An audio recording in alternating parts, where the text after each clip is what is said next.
Why should we bother with point names? If we start investing lots of energy into analyzing the point names, we might become great sinologists, but will it help us become better clinicians? And assuming that there are clinical pearls in the point names, might many of them not be named after long-forgotten superstitions, or perhaps even someone's cousin or mistress? And isn't a name just a designation? It is not the thing itself. It just points at the thing. We can have many different kinds of pointers. These are all fair statements, and I have also asked these questions, sometimes answering with, well, to hell with those damn point names.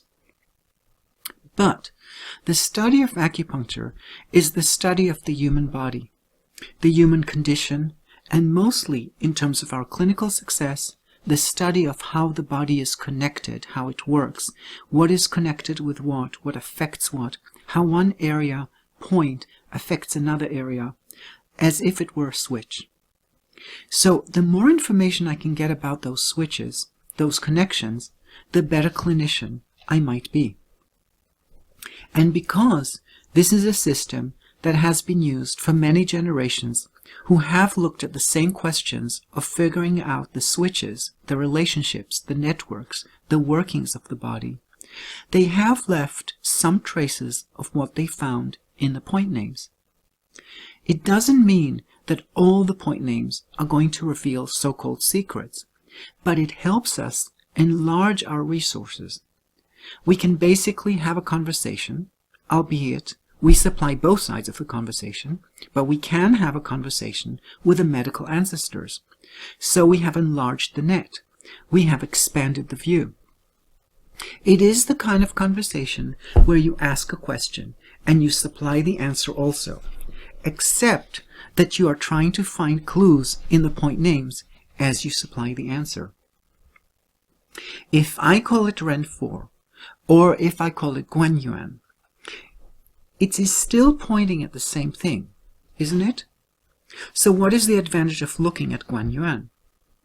In terms of location, both designations, Ren 4 or Guan Yuan, are the same. And in terms of what you already know about this point, how you already use it, they're also the same. But they are different in what the two designations offer us in terms of expanding the knowledge base. Because Ren 4 points to a location only, somewhere between Ren 3 and Ren 5, while Guan Yuan can be explored much more and possibly yield some new treatment ideas, all depending on how we start to interpret the name. Guan Yuan says that it is a passageway to what is primary, and now I can start to look at what this primary might be. One clear connotation of primary is the head, which is how the character Yuan is written, as the head over the 2 feet. And if I investigate the connection that Ren 4 has with the head, I will discover that there are times when it does have a relationship. Damage to the lower abdomen can cause head problems, and one clinical use of that is the treatment of postpartum depression, where we see that Ren 4 area was damaged in the process of labor, and the effect shows in the head. Now we have some idea that indeed Ren 4 and the head might be connected, and we can start to investigate how we might use that connection. With the name Ren 4, we did not get that option unless we ourselves came up with that already. So exploring the point names is basically like having a bunch of mentors helping us to find our way. The only problem is that these mentors are literally speaking Chinese, and often a broken Chinese at that, and ancient Chinese. And, in fact, they are just little voices in our own minds, giving us new ideas, new challenges. How many of us would realize the connection between the inner ankle and the psoas, or the lower abdomen? I have an exercise that allows us to see that connection in our own body, but I developed that exercise after contemplating the name of liver 4, Zhongfeng, the seal of the center, and seeing that it has a relationship to Qijie, stomach 30, which is at the center, the core of the body. And the character Jie in stomach 30 shares a component with the character Feng in liver 4. Both have Gui, authority, in them. With the idea that those two might be related, I can start to look at the connections and find it in my own body, or in some cases on the body of my patients. Without it, I might never stumble on it, because I'm only one person with limited capacity. By looking at the point name, it is as if I am mobilizing generations of practitioners and their accumulated understanding, or at least I'm stimulating my own imagination, my own capacity to generate more ideas. And yes, those ideas have to be tested and proven. Does liver 4 affect the psoas in stomach 30? Having tried it in my own body in terms of alignment, and also on patients in terms of needling, I can answer that indeed it does. Another example is liver 9, Yin Bao, which suggests the bladder or the uterus, and also the genitals or perineum. And indeed, liver 9 is involved in the lift of the perineal floor, and it affects the uterus, the prostate, and the bladder when needling it. One can also work backwards. For example, by dogma, I use spleen 3 as my go-to point to release muscular pain or tension, and also to release the scalings. It is a great trick and works often enough. So naturally, I, and many others, just have that dogma under our belts, and we keep using it. But what happens when a patient with muscular pain comes in and spleen 3 doesn't touch the pain? How can I use the spleen 3 dogma even though spleen 3 is not working on this patient? There are a number of ways to explain why spleen 3 affects the scalings, and the standard I heard was that this is an area where one can touch the fascia, which is the tissue the spleen has an affinity to, although people say that it is the muscles or the flesh that corresponds to the spleen. Unfortunately, while it was a fair explanation, it did not help me develop more ideas. Then I realized that tight scalings can represent tight breathing, and also that tightness in the upper body, including the scalings, can be due to lack of awareness, lack of connection in the lower body, particularly in the upper thighs and the perineal floor. It is as if the body is trying to lift itself from the top and straining the scalings because it is not doing anything at the core. In both cases, tight breathing and straining to be upright, the result will be excessive muscular strain in all sorts of places in the body and resulting in pain. Spleen 3 is called Tai Bai, the Great White. But white is written to say the color when the sun is rising. And so we can sort of call it the Great Rising. And of course, if I press on spleen 3 down, I get more grounding, and the upper body can now relax. The pattern of tension in the body has now been interrupted, and it has a chance to release. So now I have idea for the mechanism of why spleen 3 might be such a good point for muscular pain and tightness, especially with tight scalings. And when a patient comes with that pattern, but spleen 3 does not work, instead of throwing away spleen 3 and the whole idea behind it, I can now look to see where it is that they might have a sluggishness, probably in the foot or ankle, that provides less support for the core and is causing the problem. And then, if I release that or needle that, although I did not use spleen 3 with a needle, I used my idea of what spleen 3 stands for in my dogma, and it was based on both the location in the body as well as the name. I might, for example, try liver 3, which has a similar location in terms of sending an upward movement from the arch up to through the inside of the leg, and by name also suggests a very similar thing, Tai Chang, the Great Surge. Of course, I have had many ideas that never proved to be of any significance clinically, and were maybe cute ideas, but they never went anywhere. And I'm quite sure I will have many, many more. That is just part of the process. I do not expect to have all the answers in my lifetime. We each contribute ideas to the system, and as we study more and more, we develop as practitioners and find more possibilities. The discussion with the points and their names is one tool that stimulates more contributions. Of course, if I have this conversation only with myself and only on my patients' bodies, it will develop slower than if I have my discussions with the points with other colleagues as well, who come up with more ideas, different views. And that is really the purpose of this course.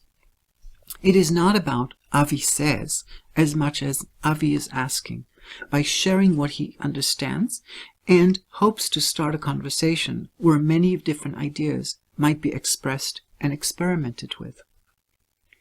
There is no one clear way to generate ideas based on point names. You contemplate the name in relationship to other names, in relationship with location, perhaps the channel that it is on, what you already know about the point, and how the area of the body where the point is functions. There are 361 points, although there is an expression that there are 365 points, like the number of days in the year. Obviously, I am missing 4 points. But in fact, I'm missing many points. Because even though I try to go through all the points of the regular channels, plus the Ren and the dew points, I found that for many of them I had little to say, even after contemplating them for a while. They simply did not speak to me. And because one can make up all sorts of wonderful stories about point names that cannot be applied clinically, I'm offering here a few examples of what I know does work, so it gives one a solid base, perhaps a cheat sheet, for those who want to just cut through the chase and not go through all 14 channels and all the points in each one, which is pretty much the rest of this class. I divided that into a few categories. Points that are used in TCM for a function that is indicated by their name. Those are very direct correlations. Points that have a name that suggests a function they might be involved in.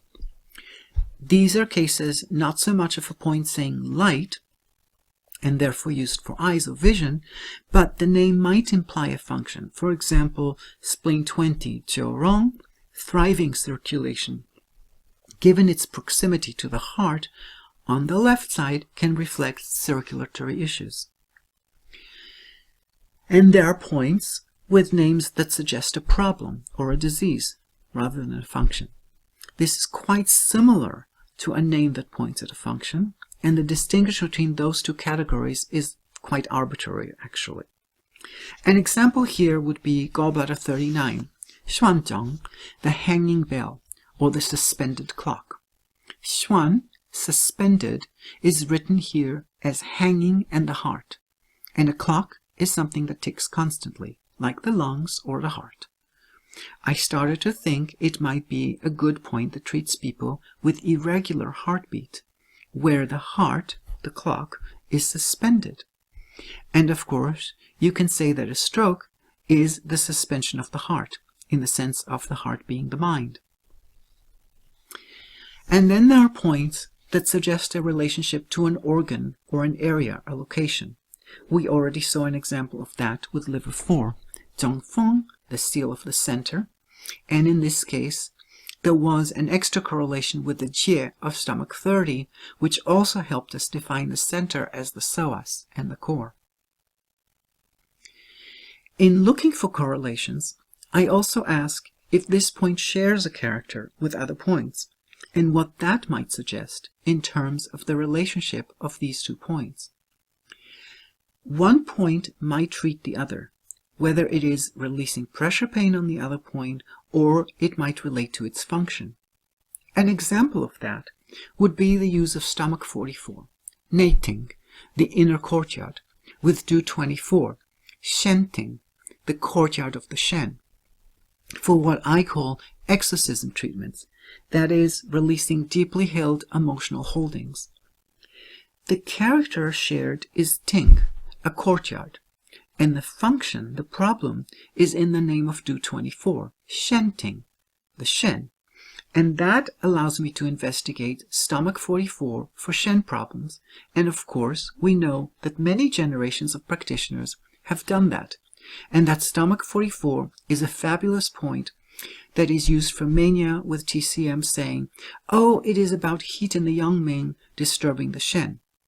That would be the TCM model, although mine would not look at it that way. But here we are, we found the same point. And then we have points that share an idea. For example, Ren 3 is the central pole, which we can say is the North Star. Du 23 is Shangxing, the upper star, and Ren 21 is Xuanji, a sextant, an instrument that pivots to point to the North Star.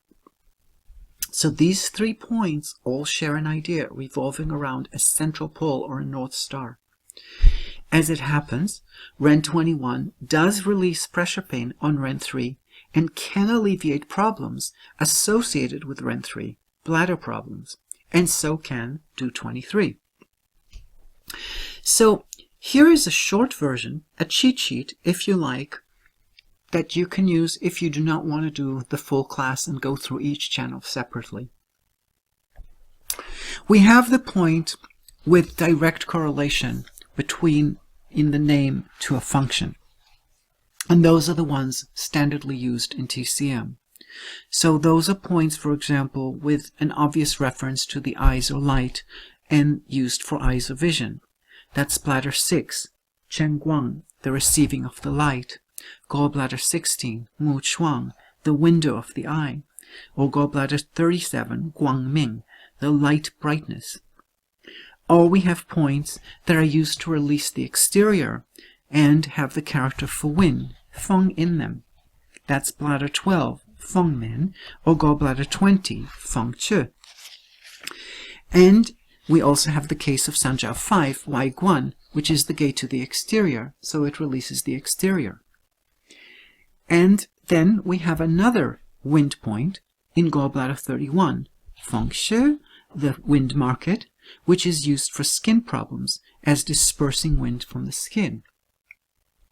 We have Shui Hai, the blood ocean in spleen 10, that is used for all kinds of blood issues. We have pericardium 6, Nei Guan, the inner gate, to reach the interior, to reach the chest and heart. We have Du 8, Jin Suo, the sinew shrinking, used for contractions of the sinews, of the tendons. And then we have examples of names that suggest a function. So they're not quite as obvious. You have to look a little bit into the name. And those would be things like kidney 4, Da Zhong, the great bell. A bell, or a clock, is written as a servant that is striking metal. Therefore, it is the lungs. And kidney 4 is used for lung problems, especially inhalation problems, since the kidneys grasp the qi, which is related to inhaling. Bladder 62, Shenmai, the extending vessel, the name to extend, is used for extending the torso and therefore for sacrum tightness or congestion. And kidney 6, Zhaohai, the illuminating ocean, it's also relating to extending our posture, because as we shall see, Jiao, to shed light, overcomes distress, and a hunched over posture. Of course, this is not the only way to arrive at these ideas, and I could have stated the exact same thing as related to yin or yang chao. And we have spleen 8, for example, Di Ji, the earth machine, suggesting the capacity to create new cells, to generate matter. Then we have Chuan, the liver 8, the bending spring. The name suggests that the knee should be bent when we're looking for the point. A fountain or a spring has an expansion connection, and to bend has a shrinking connection. That makes the name suggest that it is the point that helps bending and stretching, and tendons do that constantly. Hence, it can be considered a tendon point. So, just for fun and a bit of visual break, let's look at it a little bit more. You may have wondered why it is that the liver channel crosses over at 8 Sun above the ankle. Of course, we know it is supposed to reach liver 8, which means it is now going to be behind the spleen line, whereas lower it was in front of it. But what is the story about that 8 Sun? And does it have a physical base to it? Well, it does. If the leg is straight, you won't see it. And it seems like the channel just veers backwards in accordance to the drawings, but in accordance to no actual physical alignment at all. But now look at the channel when the leg is bent, maximally bent. For one thing, we see the channel very clearly. And in fact, you can see that adding a rotation from the hip makes the channel come out even more. In the picture on the right, what you can see is one leg is rotated and one is not. You can see that the channel shows more clearly on the leg that is in the lotus position and less clearly in the leg that is in the squatting position. Both legs have the bend in the knee, but the lotus leg has the added rotation, emphasizing the liver channel. I really do believe that the ancients probably described that part of the liver channel based on them sitting in lotus, because when I sit in lotus, I can see where the 8 Sun comes from and how the channel is now in one line. In lotus, now liver 4 and liver 8 do form one line that goes over the medial anterior tibia. And where that line departs the bone is about 8 Sun and has a very clear physical dip. This would have been a little bit more obvious if I had the legs pulled in more tightly, and perhaps it's the fault of the angle of the picture that is not as ideal, but you kind of get the feel for it. And that suggests that the liver channel has to do with maximal bending and rotation, and hence we can say that it has to do with tendons, and the name of liver 8 suggests the same thing. So back to somewhat less visual opportunities. So more points that suggest a function are bladder 36, Chang Fu, support the support or receiving the support, which affects the whole posture and musculature. It is a point that is way overlooked in my opinion, and most likely because of modesty issues, but I don't think it's right to give up on postural support just so that we don't have to move a little bit a piece of clothing. And then we have bladder 37 in men, the abundance gate, which affects the flesh, mostly the hamstring, but also on the whole back. And inner yin, the new yin men, which is actually on the kidney channel, affects the flesh everywhere and has a clearer effect in that respect. We also have liver 12, Ji Mai, the hurried pulse, and spleen 12, Cheng Men, the rushing gait, which suggests that something has to do with the nervous system, tightness, uptightness.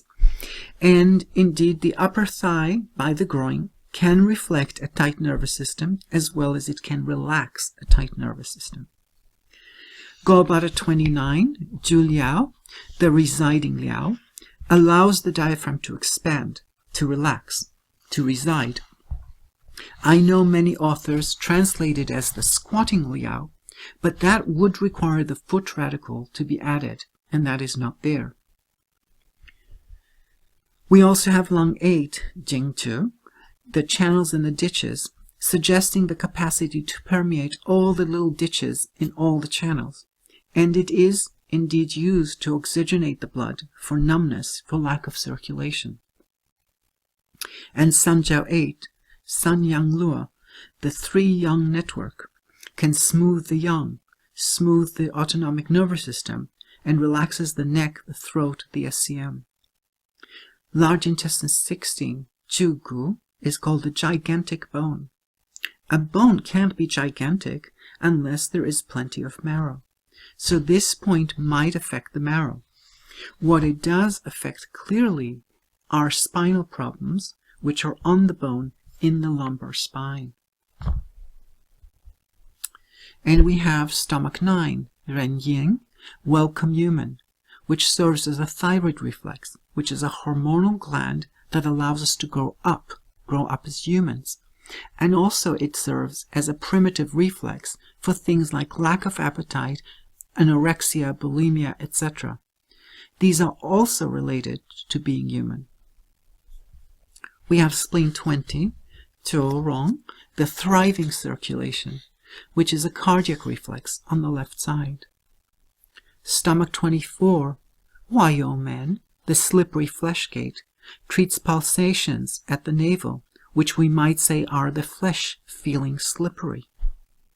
And Ren 12, Dongwan, one can be interpreted as the stomach, or it can be interpreted as the fat in the bone, which relates to the marrow or to the spine. Small intestine 11, Tianzhong, the heavenly ancestor, is related to Zhangqi, to circulation. Sanjiao 15, Tian Liao, the heavenly Liao, relates to pituitary or hormones, with the pituitary is sitting in the hole in the cranium. That is a heavenly hole.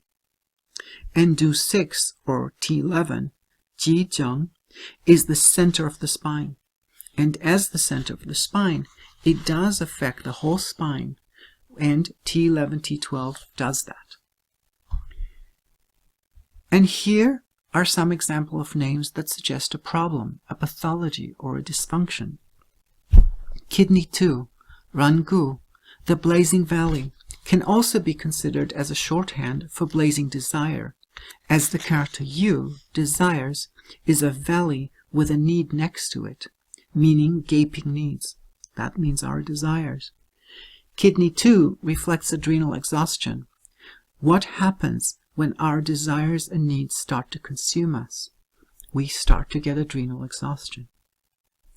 Kidney 7, Fulyo, recover the current, is where one feels puffy bumps that are falling downwards towards the ankle. Kidney 7 is the best point to reinstate the kidney channel lifting capacity through the inner leg, up the perineal cavity, and up the spine. Kidney 9, Zubin, the guest house, is used to kick unwanted guests from our house or to allow us to occupy, to be good guests in our own home. It is used a lot for detox and addictions. And of course, you can make the same point due to it being the opening point of the Yin Wei.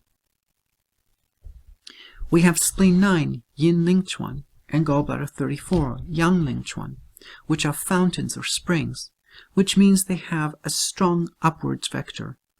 So they help lift things up. For many people, there will be a dropping of the weight that will show just below the knees, especially on spleen 9. And bladder 63, Jin Men, is the metal gate. It treats diarrhea and boils. The skin and the colon are in the metal domain. Gallbladder 39, Xuanzhong, the suspended clock or the suspended bell. Zhong, a bell or a clock, refers to something that is ticking constantly, like the lungs or the heart.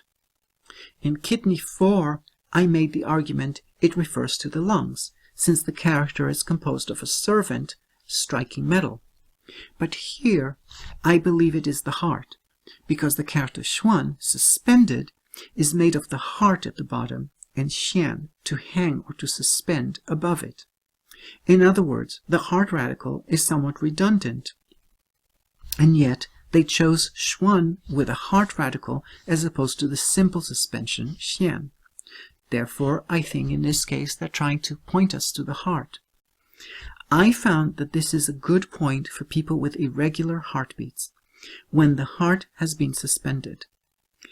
I also use it for stroke, another situation where the heart, as in the mind, has been suspended. And liver 5, Virgo, the wormhole. This is an insect that is eating through the wood channel, creating a hole. That means the wood, the liver, is now weak. And liver 5 is the best point for endometriosis and for gout. Gout, of course, is a liver disorder. And endometriosis is a blood disorder in that it is blood, endometrial tissue, that spreads, causing pain, relating to the liver's capacity of spreading the qi that is being hampered.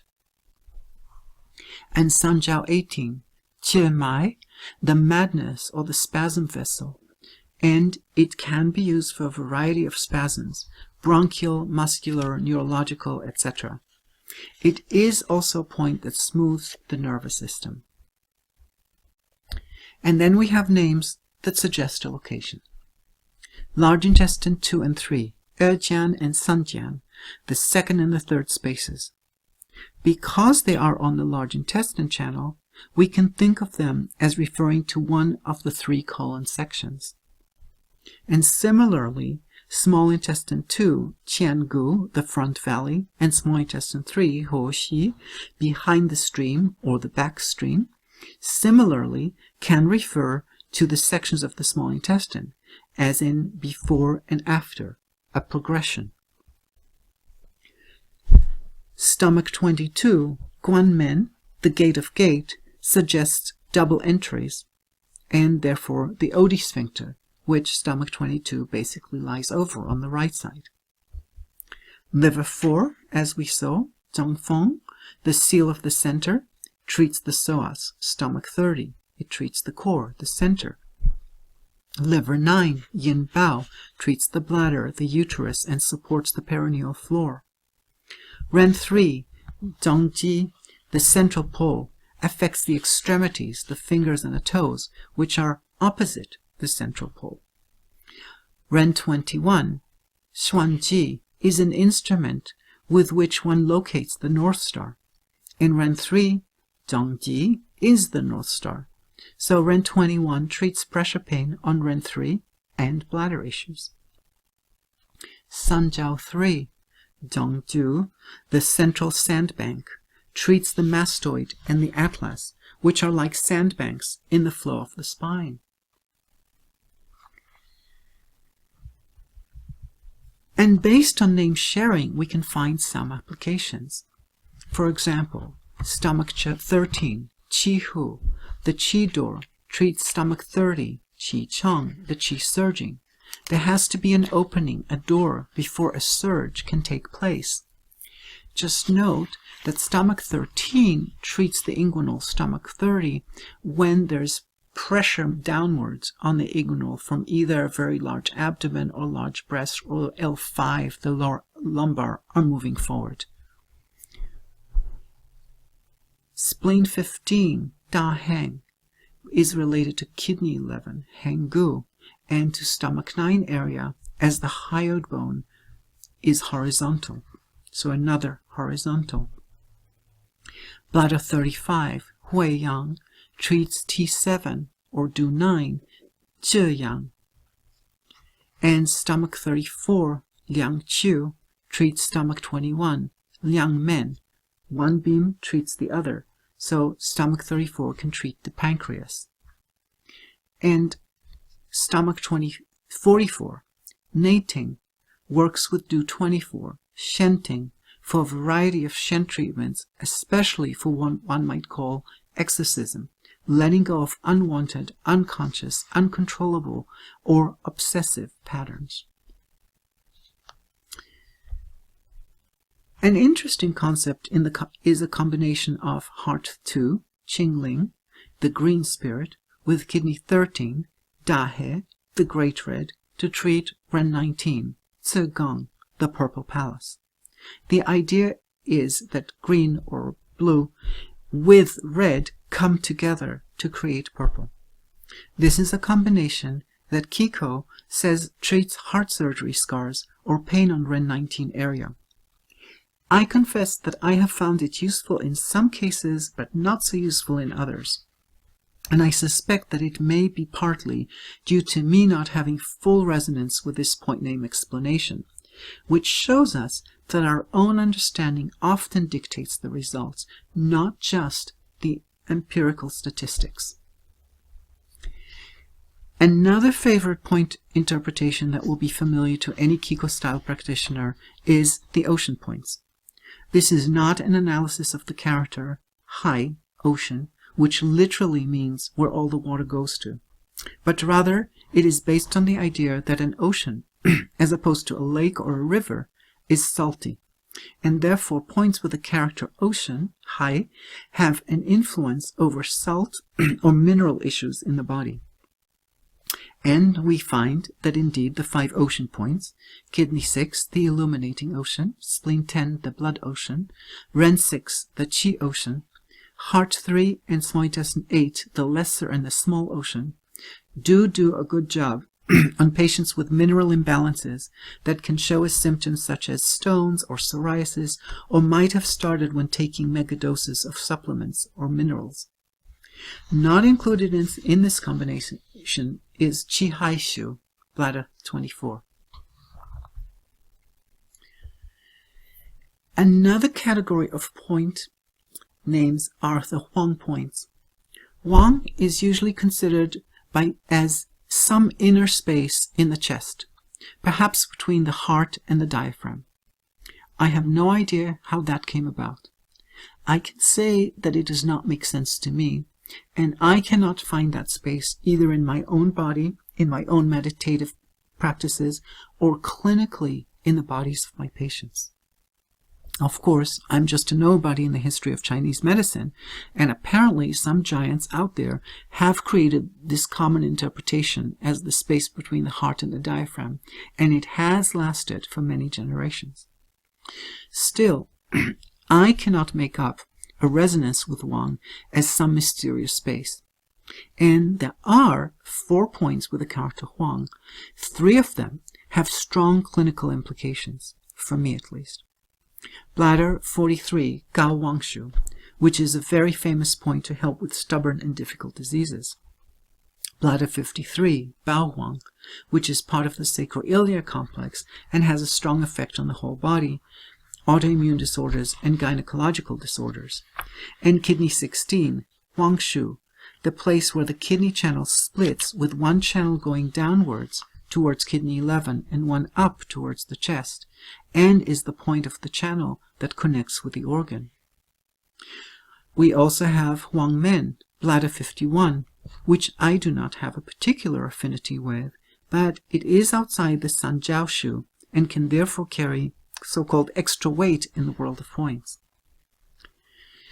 It is also important to ask, why does Huang have shu points? And 2 of them, as it happens, not just 1. The first one is the regular shu point at kidney 16, which is already an anomaly, as most of the shu points are on the bladder meridian in the back, except for kidney 16, Huang Shu, and kidney 27, Shu Fu, the shu of the fu organs.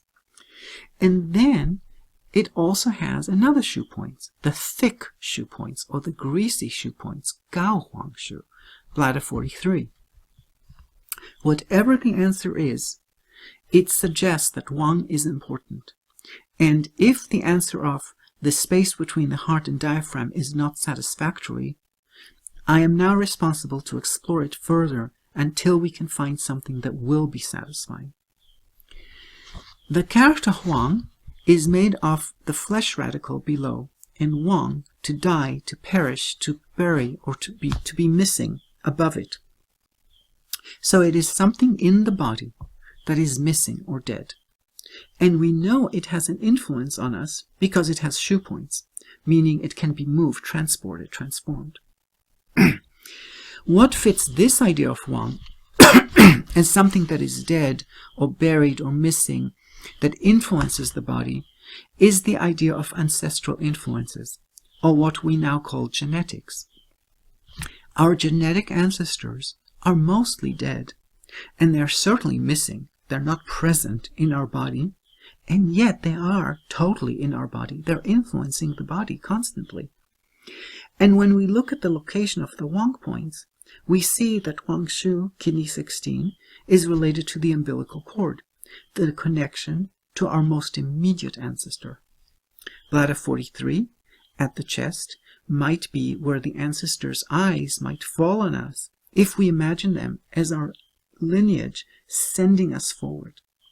And this is where we also find Zang Qi, the ancestral Qi, which is related to small intestine 11, Tianzang, in this area also. We then have Bao Huang, a point that by name relates itself to the uterus, again to our birth and ancestors, our genetics. And finally we have the door, Huang Men, bladder 51, related to the Sanjiao, the conduit of Yuan Qi. And, as it happens, bladder 43 especially is a good point for genetic or congenital disorders, and bladder 53 will tend to be a good supporting point for it, and it is, of course, the go-to point for any uterus or reproductive issues. So now I can try and relate this, the idea of Huang relating to genetics and reproduction, to the standard idea of that mysterious space between the heart and the diaphragm. And with the interpretation of Huang is related to congenital or genetic disorders, we can now say that this space is not a physical space necessarily, but perhaps a metaphor, as the space where stubborn disease is hiding and it cannot be easily affected, which now starts to look quite a bit like congenital or genetic diseases. They will often not have any obvious cause other than the fact that they're simply latent in the body, as if arising from some mysterious inner sanctum. The Liao points are another category of points that offer us possible new ideas. Liao is usually translated as a bone hole, and we assume that it means some dip or a hole in the bone. Many of the Liao points are indeed in holes, dips, or foramens, most clearly the 4 Liao points in the sacrum, bladder 31, 32, 33, and 34. Still, the character Liao deserves a second look. On the left, we have the bone radical, and on the right, we have the Liao, phonetic, to soar, or the sound of the wind, which is composed of wings and hair.